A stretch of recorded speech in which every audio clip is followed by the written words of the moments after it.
जय श्री कृष्ण मित्रों। आज की कहानी में आपका स्वागत और बहुत बहुत आभार है। दिनकर जी को शहर में आए अभी 2 साल हुए थे। उनका बेटा सचिन शहर में नौकरी करता था, इसीलिए वह अपने पिता को भी शहर ले आया था। सचिन की पत्नी राधिका को दिनकर जी का उनके साथ रहना पसंद नहीं था। वह चाहती थी कि हम अकेले में मज़े से रहें। इसी बात को लेकर अक्सर घर में कहासुनी होती रहती थी। एक दिन राधिका घर का काम निपटा रही थी, तभी दिनकर जी के हाथ से एक शीशे का गिलास गिरकर टूट गया। राधिका को बहुत गुस्सा आया। वह बोली, बाबूजी, आपको दिखाई नहीं देता कि मैं सारा दिन घर का काम करती रहती हूँ और आप नुकसान करते रहते हैं। अब कौन यह समझेगा। राधिका की बात सुनकर दिनकर जी बोले, बेटी, मैं साफ कर देता हूँ। यह कहकर दिनकर जी कांच के टुकड़े समेटने लगे।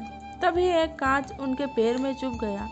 खून की धार फूट पड़ी। दिनकर जी ने किसी तरह कांच का टुकड़ा पैर से निकाला और बहू को आवाज़ दी। राधिका आई और खून देखकर चिल्लाने लगी, ये क्या किया? सारा फर्श गंदा कर दिया। दवा लगाइए इस पर, जाइए अपने कमरे में, मेरा काम और बढ़ा दिया। दिनकर जी लंगड़ाते हुए अपने कमरे में पहुंच गए। सामने टेबल पर उनकी पत्नी की फ़ोटो रखी हुई थी।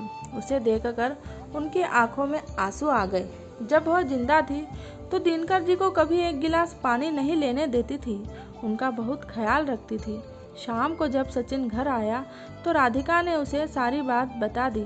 सचिन पापा के कमरे में गया और बोला, पापा, मुझे लगता है आपको यहाँ लाना ही नहीं चाहिए था। आप एक जगह चैन से बैठ नहीं सकते क्या? दिनकर जी कुछ नहीं बोले, बस चुपचाप बैठे रहे। कुछ देर बड़बड़ाकर सचिन बाहर चला गया। दिनकर जी कहीं अतीत में खो गए। जब सचिन पैदा हुआ था, उन्होंने पूरे गांव में दावत दी थी।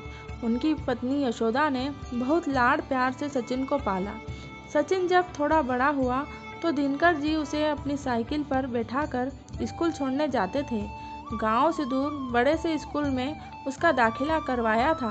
दोपहर को खेत में काम करते करते हमेशा घड़ी देखते रहते थे। जैसे ही सचिन की छुट्टी का समय होता, उससे पहले ही स्कूल के गेट पर पहुंच जाते।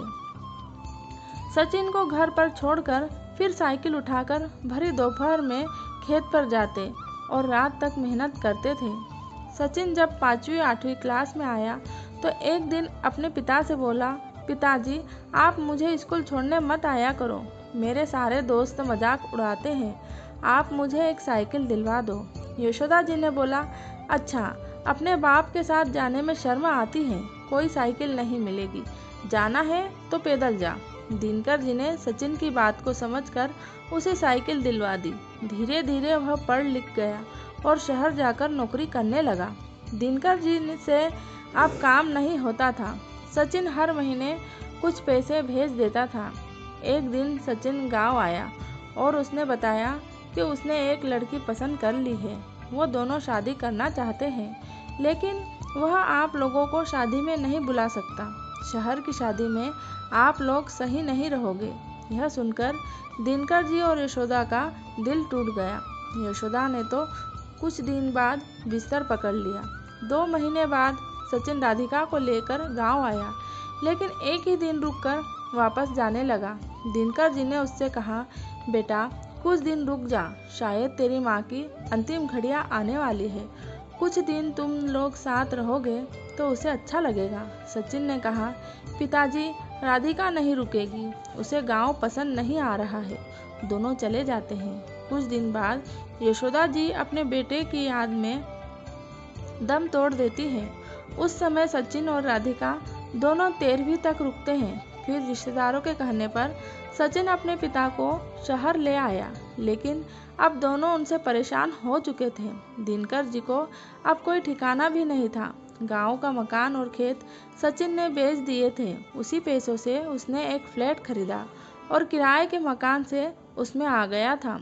एक दिन शाम के समय दिनकर जी उदास एक पार्क की बेंच पर बैठे थे। उनके जीवन का अब कोई मकसद नहीं था।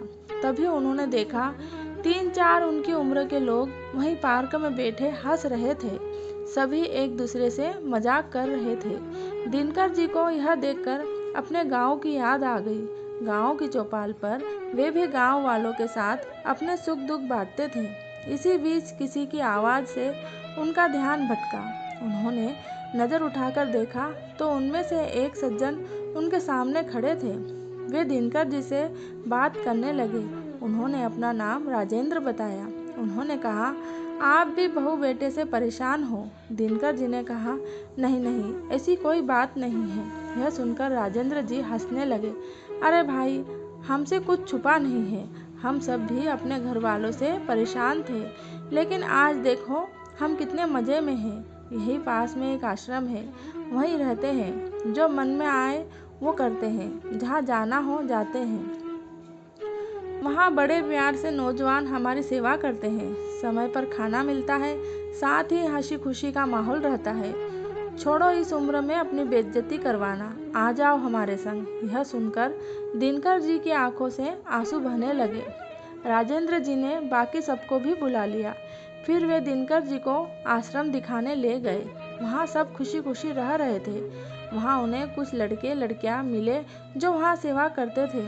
उन्होंने बहुत प्यार से दिनकर जी की सारी बातें सुनी और उनसे कहा, दादाजी आप हमारे आश्रम में आ जाइए। यहाँ हम आपकी इतनी सेवा करेंगे कि आप अपना दर्द भूल जाएंगे। दिनकर जी के लिए यह सब बिल्कुल अलग था। गांव में तो ऐसा कुछ नहीं था। अगले दिन वे अपना सामान लेकर घर से चल दिए। उन्होंने सचिन और राधिका को कुछ नहीं बताया और आश्रम पहुंच गए। वहां जाते ही उनका स्वागत हुआ। अब वे वहीं रहते हैं। वहां उन्हें बहुत आनंद और आदर सम्मान के साथ नाश्ता, खाना और पैसे भी मिलते हैं। अब वे उस ग्रुप का हिस्सा थे जहां केवल खुशियां बांटी जाती थी। जय श्री कृष्ण। आपको अगर ये कहानी अच्छी लगी हो तो मेरे चैनल को लाइक और सब्सक्राइब कीजिए।